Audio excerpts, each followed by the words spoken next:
Iminamatwid po ng iba na paano raw kung nagkakasundo naman sila o compatible naman sila sa isa't isa kahit na magkaiba sila ng relihiyon.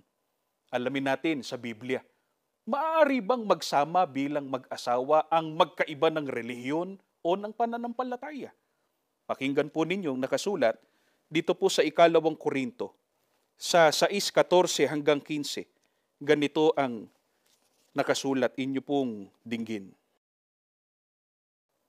Huwag kayong makipamatok ng kabilan sa mga di nagsisisampalataya, sapagkat anong pakikisama meron ng katwiran at kalikuan, o anong pakikisama meron ng kaliwanagan sa kadiliman, at anong pakikipagkasundo meron si Kristo kay Belial, o anong bahagi meron ang sumasampalataya sa di sumasampalataya.